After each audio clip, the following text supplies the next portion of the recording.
La educación en México, bueno, pues durante el siglo XX la educación en México experimentó una serie de cambios muy significativos, reflejando tanto los avances en el sistema educativo como los desafíos socioeconómicos y políticos del país en ese periodo. Pues bueno, resumiéndolo en 5 puntos importantes, voy a comenzar hablando por las bases que fue la educación durante el porfiriato. Es durante el largo gobierno de Porfirio Díaz donde la educación fue utilizada como una herramienta para consolidar el poder y modernizar el país. Es aquí donde se empiezan a crear escuelas técnicas y se fomenta la educación primaria. Aunque estaba principalmente dirigida a las élites y había un énfasis en el control del gobierno sobre el contenido educativo. Después pasamos a la Revolución Mexicana y la postrevolución, en un aproximado de 1910-1940 más o menos.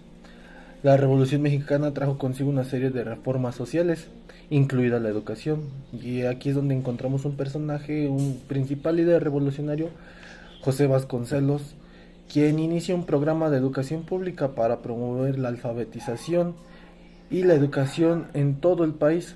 Es aquí donde se empiezan a establecer bibliotecas, escuelas rurales y se promueve la educación indígena. Después nos vamos a la creación del Sistema Educativo Nacional de 1920 a 1940. Es en este periodo cuando se establece un sistema educativo nacional con la creación del Departamento de Educación Pública, la SEP, en el año de 1921. Es aquí donde se promulga la educación laica, gratuita y obligatoria. Se crearon programas para formar maestros y se enfatizó en lo que es la educación rural. Después nos vamos a lo que es la nacionalización de la educación y siguiendo del antiguo apartado de 1940 ahora a 1982, un total de 42 años. Durante este tiempo se consolidó el control del Estado sobre la educación, se nacionalizaron las escuelas religiosas y se estableció un plan de estudios nacional. Se enfocó en expandir la educación primaria y secundaria, aunque persistieron desafíos en términos de calidad y acceso, especialmente en áreas rurales y marginadas.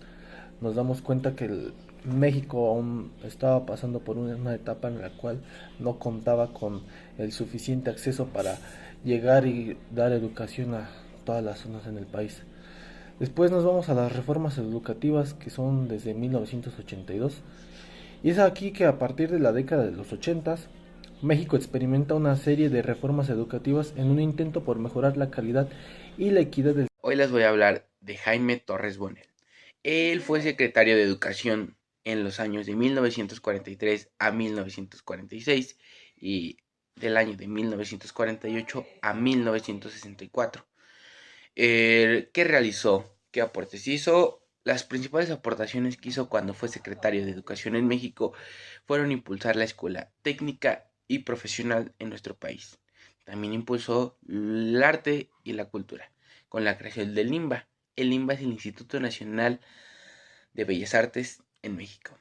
Lo que principalmente él quería era impulsar el arte y la cultura en nuestro país a través de la danza, la ópera, la música y la danza.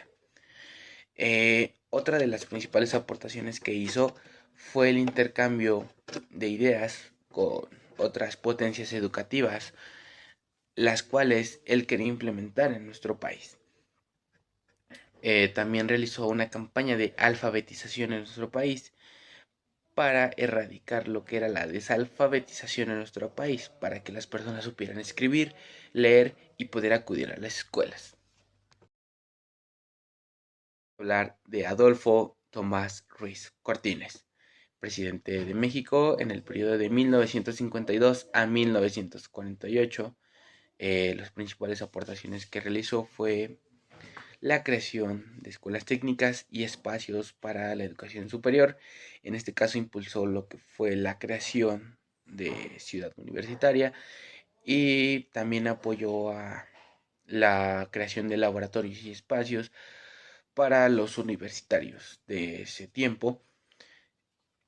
También impulsó lo que fue mucho la alfabetización en el sentido de que creó muchas escuelas rurales para que las personas pudieran tener acceso y pudieran superarse en el sentido de la educación, ya que Jaime Torres Bonel fue también un personaje muy importante en lo que fue la alfabetización del país entero. También lo que impulsó mucho Adolfo fue la infraestructura de la educación en el país, y esas serían algunas aportaciones que realizaron ambos durante su periodo de mandato, se le podría decir, y espero y les haya gustado el video. Gracias.